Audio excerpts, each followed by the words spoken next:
Hola, buenas tardes, bienvenidos a la clase número 7 de sociedades. Hoy vamos a ver sociedades de responsabilidad limitada, ¿sí? Todo lo que tiene que ver con este tipo social.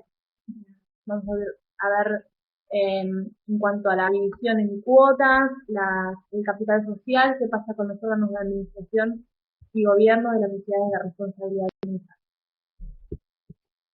Bien, arrancamos. A ver, sociedad de responsabilidad limitada es aquella sociedad de carácter mixto cuyo capital se divide en cuotas y en las que los socios y en la que los socios y los limitan su responsabilidad de integración de las cuotas que suscriben o adquieren. Entonces, ¿qué es una sociedad de responsabilidad limitada? Una sociedad de carácter mixto cuyo capital se divide en cuotas. ¿Qué pasa? Los socios en esta sociedad limitan su responsabilidad a la integración de las cuotas que suscriban o adquieran. Entonces, por eso hablamos que es de responsabilidad limitada, porque los socios limitan su responsabilidad a la integración de las cuotas. Hasta ahí llega su responsabilidad. ¿Por qué es una sociedad de carácter mixto? Porque vamos a ver más adelante que la personalidad de los socios no es esencial al momento de constituir la sociedad, como si vimos en las sociedades colectivas. ¿Se acuerdan que la personalidad de cada socio era fundamental? Por eso es una sociedad de personas o de interés. Pero tampoco es indiferente como el caso de las sociedades anónimas, ¿sí? Entonces, por eso hablamos de que es de carácter mixto. ¿Cuáles son los aspectos fundamentales en estas sociedades?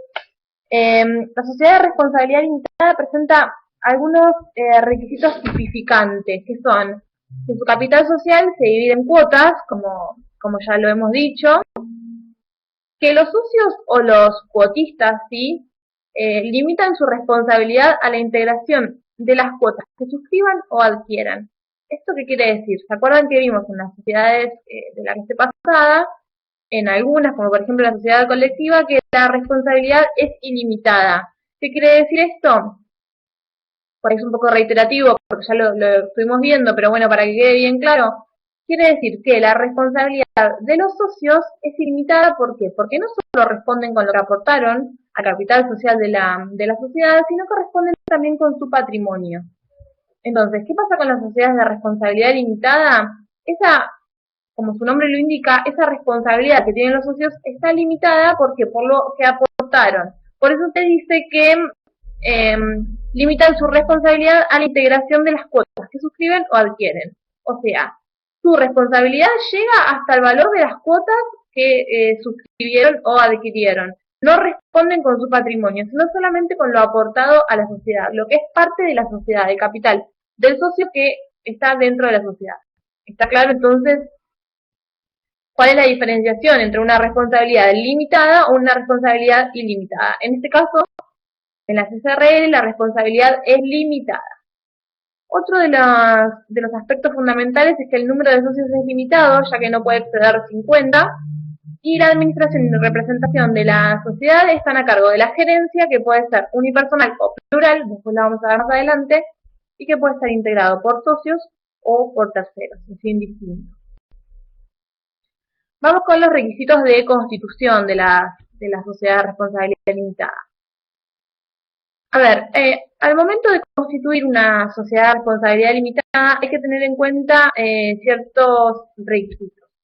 Primero, en cuanto al instrumento constitutivo, si las SRL pueden constituirse y modificarse por instrumento público o por instrumento privado. Esto es lo que dice el artículo 4 de la 19.550, que ya lo hemos visto en otros tipos societarios, ya lo hemos visto también en clases anteriores cuando hablamos de la constitución de las sociedades.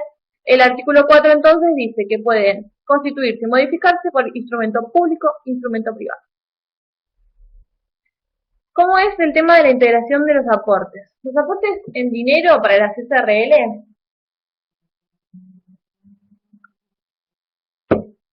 deben integrarse como mínimo en un 25% al momento de constituir la sociedad, ¿sí? Y el resto debe completarse en un plazo de 2 años. Entonces, aportes en dinero deben integrarse como mínimo en un 25% y el resto se puede ir completando por los próximos 2 años. Por ejemplo, quien se obliga a aportar 1.000 pesos debe depositar como mínimo 250, que sería el 25%, al momento de celebrarse el contrato constitutivo, y después, durante los próximos 2 años, puede ir completando los 750 pesos que le faltan, ¿sí? Sería lo que se corresponde con el 75% del total, que serían 1.000 pesos. ¿Está?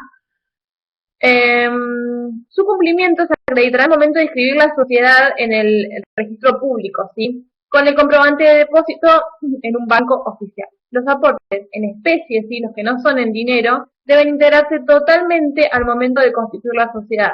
Por ejemplo, si estamos hablando de un inmueble o de un bien mueble, por ejemplo, un automotor, debe integrarse al 100% al momento de la constitución de la sociedad, ¿sí?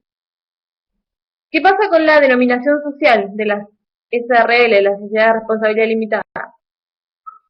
Solo pueden actuar bajo denominación social, ¿sí? No bajo razón social, lo cual puede constituirse en un nombre de fantasía o puede incluir el nombre de uno o más socios. En este caso no se trata de razón social, ya que esta implica la responsabilidad ilimitada y solidaria de los socios que figuran en ella, ¿sí? La denominación social siempre debe incluir la indicación Sociedad de Responsabilidad Limitada o su abreviatura o las siglas SRL, ¿sí? Su omisión, como ya lo hemos dicho anteriormente, hace responsable limitada y solidariamente al gerente por los actos celebrados, ¿sí? En nombre de la sociedad.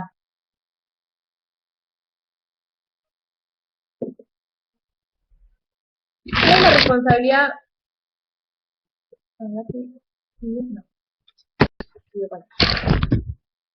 ¿Cómo es la responsabilidad de los socios entonces en la sociedad de responsabilidad limitada?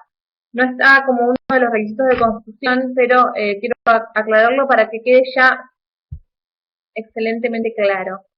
Los socios limitan su responsabilidad a la integración de las cuotas que suscribieron o adquirieron, ¿sí? Entonces, ¿esto qué significa? Que el socio de una sociedad de responsabilidad limitada no podrá ser demandado por un acreedor de la sociedad para el cobro de una deuda social, ¿sí? O sea, no puede ser demandado el socio para el cobro de una deuda social. ¿Está claro eso? Sí, la sociedad, obviamente. A tal fin, el acreedor solo podrá demandar a la sociedad, ¿sí? O sea, se puede demandar a la sociedad, pero no al socio particularmente, como si pasaría con una sociedad colectiva, por ejemplo. Otra cuestión importante con respecto a la responsabilidad. La quiebra de la SRL no implica la quiebra de sus socios o de sus cuotistas, ¿sí? Solamente la quiebra de la sociedad. A pesar de esto, existen dos casos en los que los socios responden solidaria ilimitadamente. ¿Cuándo cuáles son estas excepciones? Primero, por los aportes en dinero que falten integrar. Por ejemplo, si un socio suscribe una cuota por 1.000 pesos, pero solo integra 600, todos los socios responden solidaria e ilimitadamente por los 400 que faltan integrar. ¿Está? Y otra excepción es por la sobrevaluación de los aportes en especie. Por ejemplo, si un socio aportó un automóvil dándole un valor de 10.000 pesos y luego se prueba que el valor del mismo era de 7.000, todos los socios responden por los 3.000 pesos restantes, ¿sí? Responden solidaria e ilimitadamente por los 3.000 pesos que quedan entre el valor del automotor y el valor declarado, ¿sí? Esta diferencia. ¿Está? Bien. Ahora vamos con el social de las sociedades de responsabilidad limitada.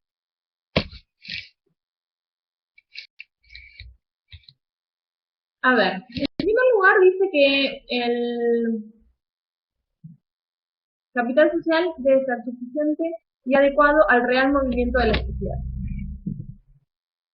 Entonces, ¿este carácter qué significa? Que el capital debe ser suficiente y adecuado. A ver, como contrapartida de la responsabilidad limitada de los socios, se hace necesario que el monto de capital social sea suficiente y adecuado al real movimiento de la sociedad. De lo contrario, la sociedad podría ser utilizada por los socios como un instrumento de fraude. Por ejemplo, se constituye una sociedad de responsabilidad limitada con un capital irrisorio, sabiendo que los acreedores solo podrán cobrarse de los aportes que haya efectuado cada uno de los socios. ¿Se entiende por qué se dice que el capital debe ser suficiente y adecuado, ¿sí? Para responder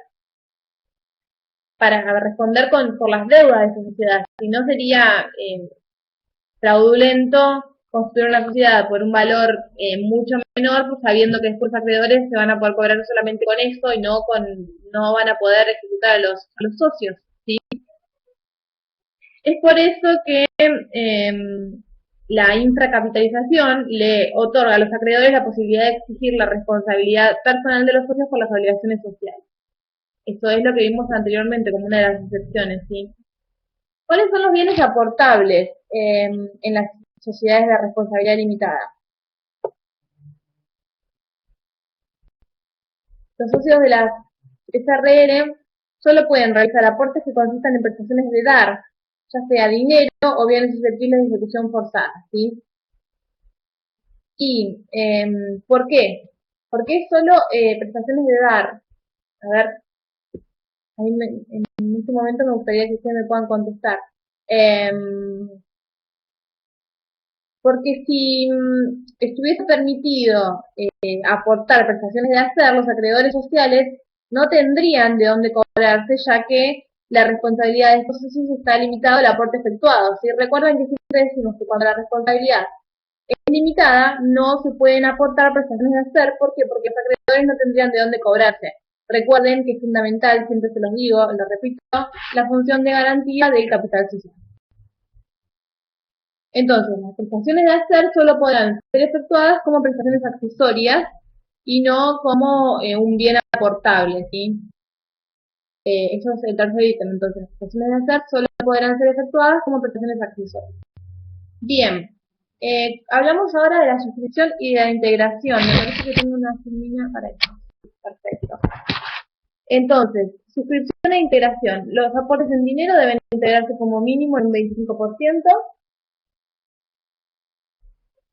Al celebrarse el contrato constitutivo y el resto debe completarse en un plazo no mayor a 2 años, eso ya lo habíamos dicho. ¿Y qué pasa con los aportes en especie? Deben integrarse totalmente al momento de celebrar el contrato constitutivo de la sociedad, ¿sí? Entonces, 25% para dinero al momento de celebrar el constitutivo y el contrato constitutivo, y el resto en plazo no mayor a 2 años, y en especie se integra totalmente al momento de celebrar el contrato. ¿Está? Bien.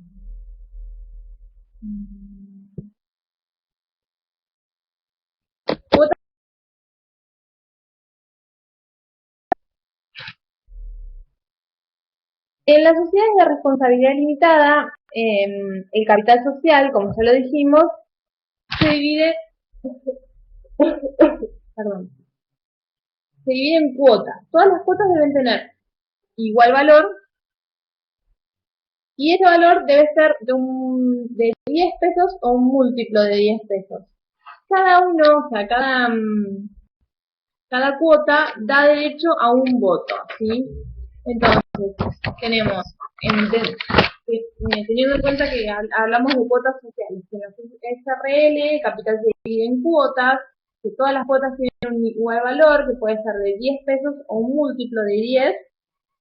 Cada cuota da derecho a un voto y las cuotas, acá dice, son libremente transmisibles, salvo la posición contraria del contrato. Está establecido en el artículo 152 de la 1950. El sistema de transferencia de las cuotas sociales, decimos que son libremente transmisibles, salvo disposición en contrario, como les decía, que es lo que dice el artículo 152 de la Ley General de Sociedades. Esto significa que el contrato social puede incluir cláusulas que limitan la transferencia de cuotas, pero nunca prohibirla.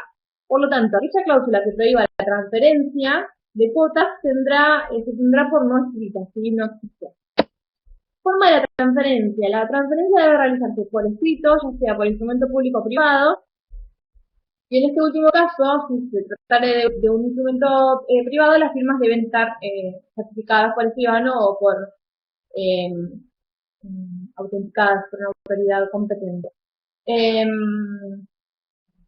¿Qué pasa con esta transferencia? La transferencia de cuotas no implica la reforma del contrato constitutivo, ¿sí? Es independiente. ¿Cuáles son los efectos de la transferencia? El efecto principal es que la transmisión de la calidad de socios, ¿sí? Al transmitirse una cuota social se transmite la calidad de socio, eso es importante. Y de todos los derechos y obligaciones sociales correspondientes a dichas cuotas, ¿sí? Todo eso se transfiere con la cuota social. Sin embargo, la transmisión de una cuota no transfiere la calidad de gerente, ¿sí? Ustedes se acuerdan que vimos hace un ratito que puede ser gerente un socio o un tercero. Por ejemplo, si uno de los socios es el gerente de la sociedad y transfiere todas sus cuotas sociales a un tercero, ese tercero pasará a ser socio, pero no pasa a ser gerente, ¿sí? A ver, ahora bien, ¿desde qué momento la transferencia genera efectos? Es verdad, es decir, a partir de cuándo la transferencia de las cuotas sociales es oponible a terceros. Frente a la sociedad, la transferencia es oponible desde que el cedente o el adquirente de las cuotas entreguen a la gerencia un ejemplar o copia del título de cesión de transferencia. Y frente a terceros, la transferencia es oponible desde la inscripción en el registro público, ¿sí? Del título de cesión o transferencia. Entonces tenemos acá dos temas. ¿Cuándo es oponible para la sociedad y cuándo es oponible frente a terceros?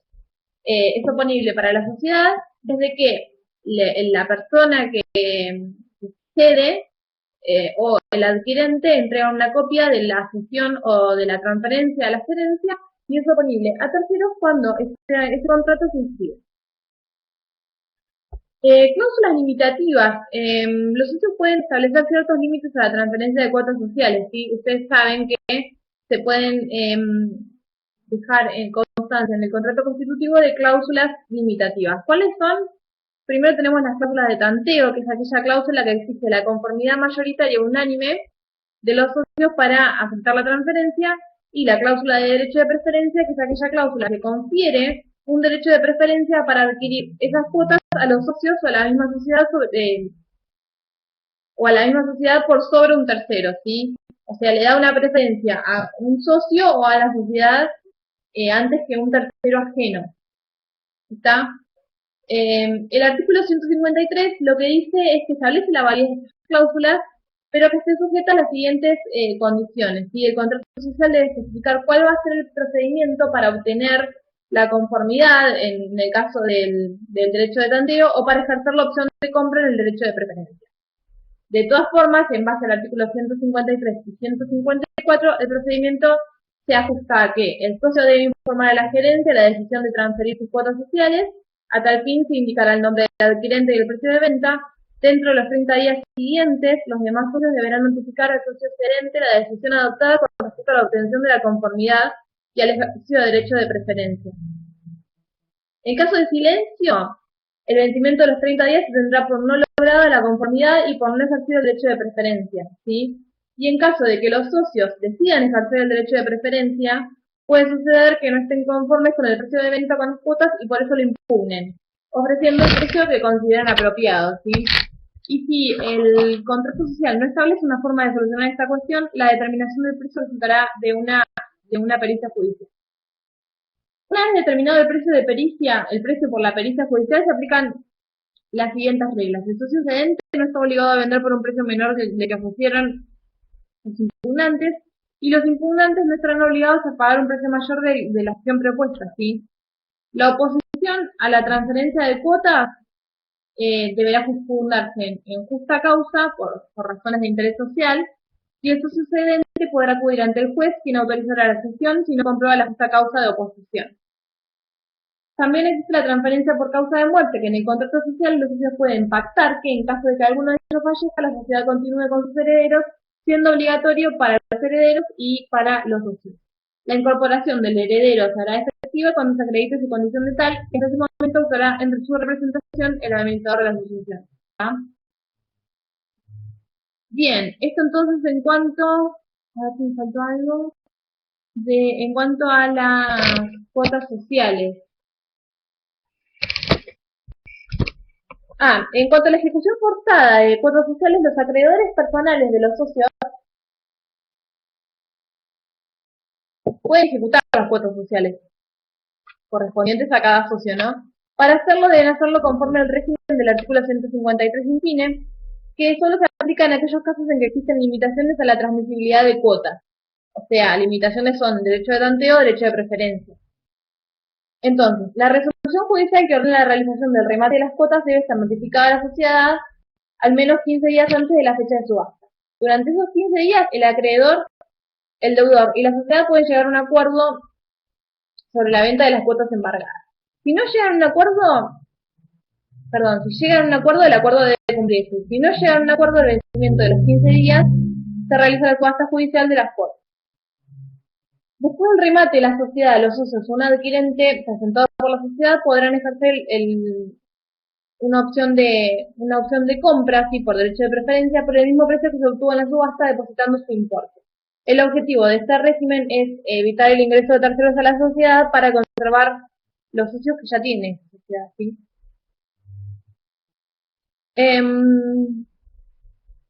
En cuanto a los derechos reales y medidas precautorias sobre las cuotas sociales, puede constituirse un usufructo, por ejemplo, que es la calidad de socio corresponde al nuevo propietario, mientras que el derecho de percibir las ganancias obtenidas durante el usufructo corresponde al usufructuario, o prenda o embargo judicial, como les decía recién, los derechos corresponden al propietario de las cuotas mientras dure la medida, si después se verá si se ejecuta o no, y cualquier otra medida precautoria lo mismo, pertenecen al propietario hasta que se ejecute. Tanto la cancelación como la exclusión de estas medidas precautorias deben ser inscritas en el registro público. Bien, ahora vamos a ver la administración de la sociedad. Administración de la sociedad. Primero tenemos la gerencia como órgano de administración y representación.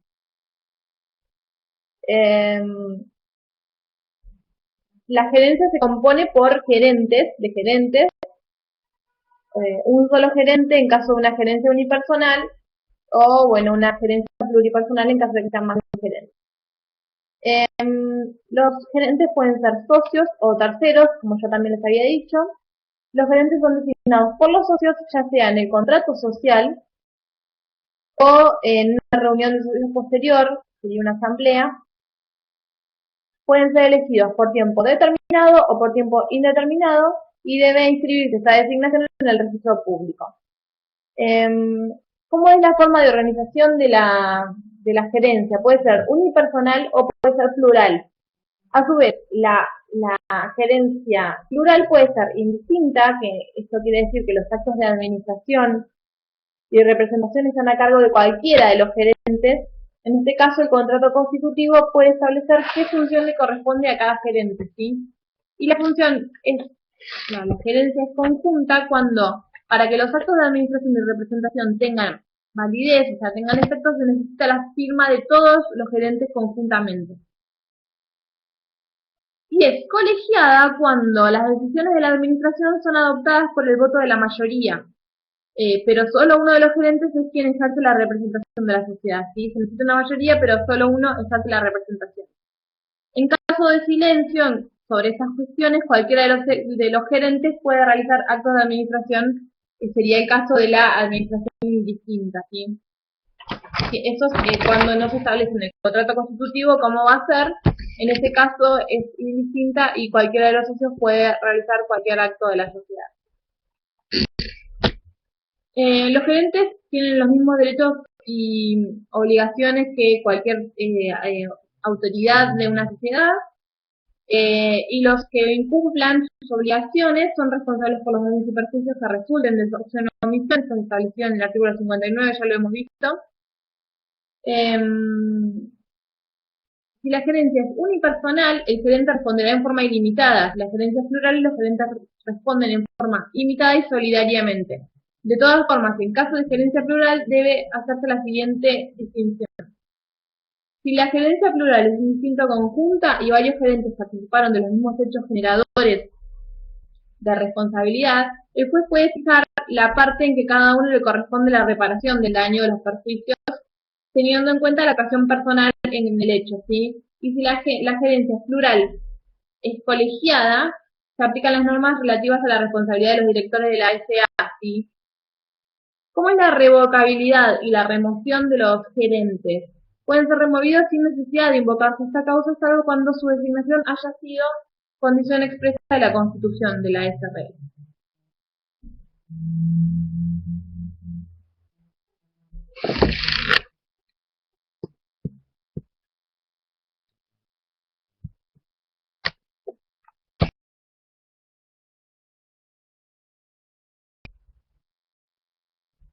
Acá hay que distinguir dos tipos de SRL, ¿sí? Tenemos una sociedad de responsabilidad limitada con capital menor a 10.000 pesos, que la instauración de un órgano de fiscalización, es decir, una sindicatura o un consejo de vigilancia, es optativa, y en las SRL con capital de 10.000 pesos o superior, la instauración de un órgano de fiscalización es obligatoria.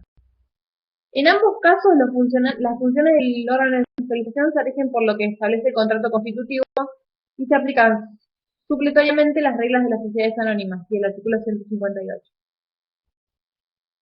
Sin embargo, las sociedades de responsabilidad limitada con capital de 10.000 pesos o superior, las atribuciones y deberes del órgano de fiscalización podrán ser menores que los establecidos por las sociedades anónimas. También, según el artículo 55, los socios tienen derecho a ejercer una especie de fiscalización interna, ya que poseen la facultad de examinar los libros y papeles sociales y recabar de la pertinente. Esta fiscalización interna no puede ser ejercida en las sociedades de responsabilidad limitada con capital de 10.000 pesos o superior, salvo pacto en contrario. Eso lo dice el artículo 55. Entonces, tenemos acá una diferenciación. SRL con capital menor a 10.000 pesos y SRL con capital mayor a 10.000 pesos. ¿Cuál es la diferencia? En capital menor a 10.000 pesos, la instauración de un órgano de fiscalización, que puede ser una sindicatura o un consejo de vigilancia, es optativa. Eligen si tienen un órgano de fiscalización o no. En cambio, en las SRL con capital de 10.000 pesos o superior, el órgano de fiscalización es obligatorio para la sociedad. ¿Está? Esta es la diferenciación entonces entre una y otra.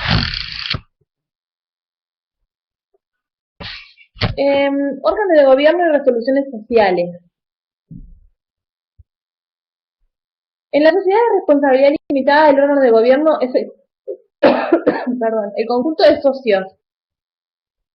Esto significa que van a ser los socios quienes tomen las decisiones de la sociedad.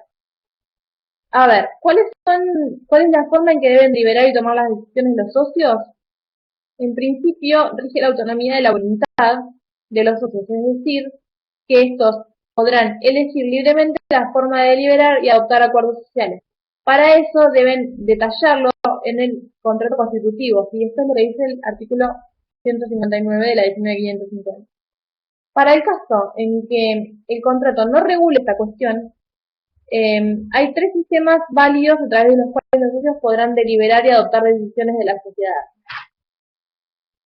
¿Cuáles son? El sistema de consulta, que la gerencia consulta a los socios a través de un medio fehaciente sobre el sentido de su voto para un determinado tema. Después tenemos la declaración escrita conjunta, que es una sola declaración escrita donde todos los socios expresan el sentido de su voto. Y tenemos en tercer lugar la asamblea, que es una reunión efectiva de socios donde estos deliberan, expresan el sentido de sus votos y adoptan las decisiones de la sociedad. La ley exige la convocatoria de asamblea en un solo supuesto, que es para decidir sobre la aprobación de los estados contables de las sociedades de responsabilidad limitada con un capital mayor a 10.000 pesos, o sea, de 10.000 pesos y superior. Solo para ese momento se exige un llamado asamblea obligatorio, ¿sí? Esta asamblea se rige por las normas previstas por las asambleas de las sociedades anónimas, que las vamos a ver la clase que viene, y para convocarla se debe notificar personalmente a cada socio a través de un medio de notificación fehaciente, ¿sí? Por ejemplo, una carta de documentos.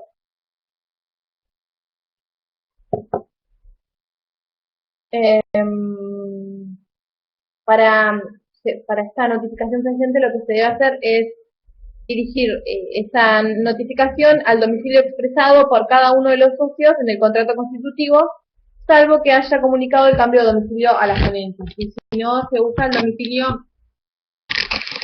que declaró en el contrato constitutivo. Bien, ¿qué pasa con el régimen de mayoría?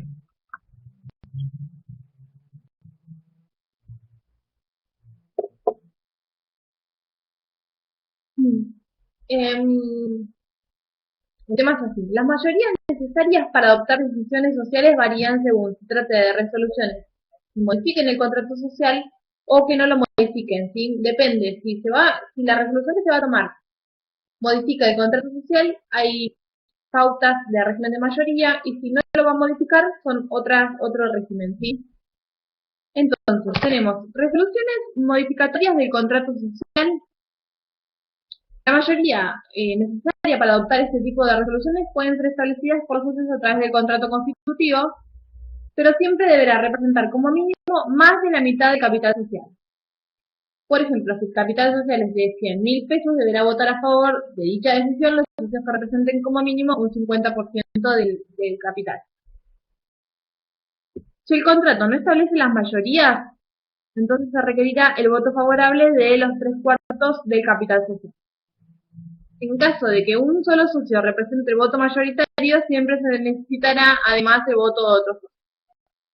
Cuando se adopte una resolución que implique el aumento del capital, los socios ausentes y los que votaron en contra de dicho aumento igualmente tendrán derecho a suscribir cuotas proporcionalmente a su participación social, ¿sí? Y si no ejercen este derecho, podrán acreditar los demás socios. O en su defecto incorporar nuevos, ¿sí? ¿Qué pasa con las resoluciones no modificatorias del contrato social? La mayoría necesaria para adoptar este tipo de resoluciones, las que no modifican el contrato social, eh, también se puede ser establecida por los socios en el contrato constitutivo, pero siempre deberá representar como mínimo la mayoría del capital presente en la asamblea o el capital partícipe en el acuerdo. Por ejemplo, si el capital social, como les decía antes, es de 100.000 pesos y la asamblea solo concurren socios que representan 80.000 pesos, o sea, el capital que está presente en esa asamblea, entonces se necesita el voto favorable de socios que representen más del 40%, ¿sí? La mitad, entonces, de los socios presentes, del capital presente. ¿Cómo se computan los votos? En ambos casos, resoluciones que modifican el contrato y no modificatorias, cada cuota social es un voto. Al momento de votar, rigen las mismas limitaciones impuestas para las sociedades anónimas, ¿sí? Los socios deben abstenerse de votar en aquellas cuestiones sociales en las que tuvieran interés contrario a la sociedad. Esto también lo vimos en la clase 1 cuando hablábamos de derechos y deberes de los socios.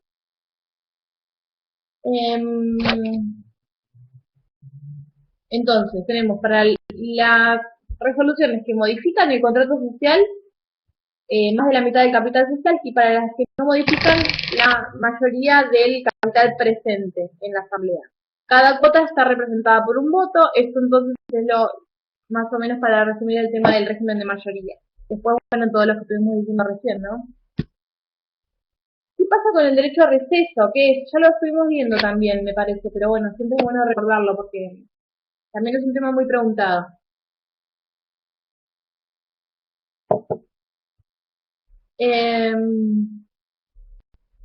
Para aquellas resoluciones que impliquen la transformación, fusión, escisión, prórroga, reconducción, transferencia del domicilio social al extranjero, cambio fundamental de objeto y toda decisión que incremente las obligaciones sociales y responsabilidad de los socios que votaron en contra, otorga el derecho de receso.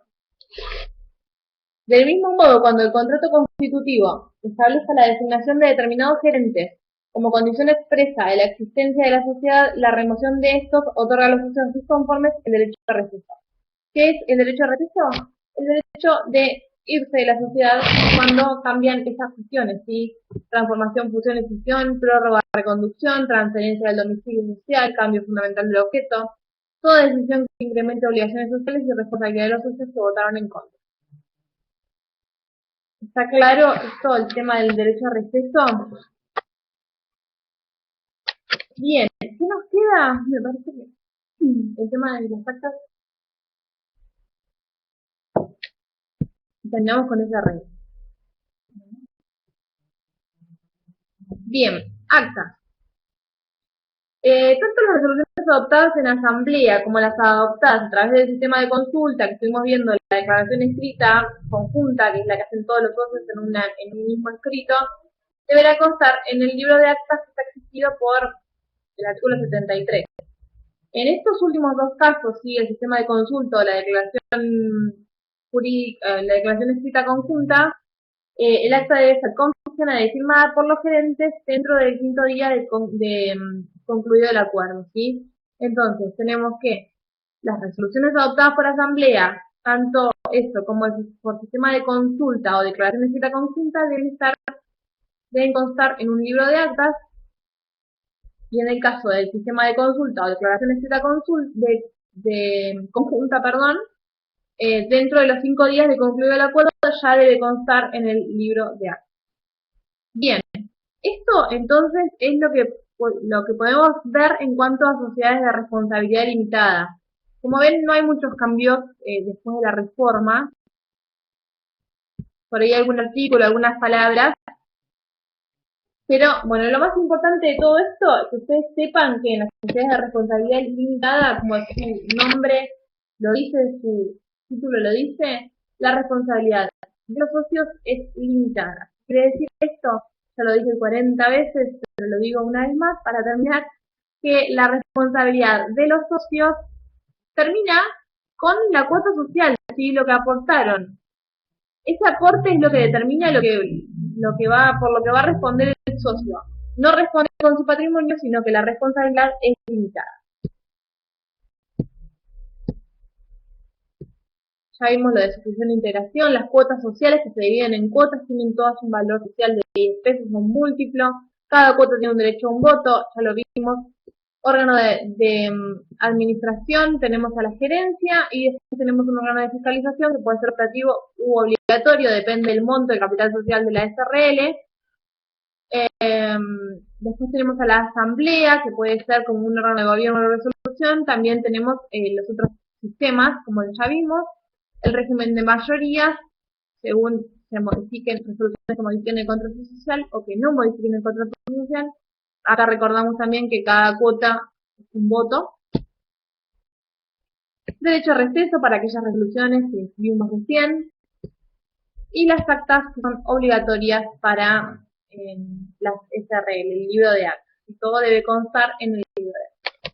Bien, hasta acá entonces llegamos con SRL. Espero que haya quedado todo claro. Si no, ya les digo, como siempre, no duden en escribirme, en preguntarme, en consultarme. No tengo ningún problema en responder consultas. Les mando un saludo y nos vemos la próxima clase, que ya empezamos con sociedades anónimas. Muchas gracias y hasta la próxima.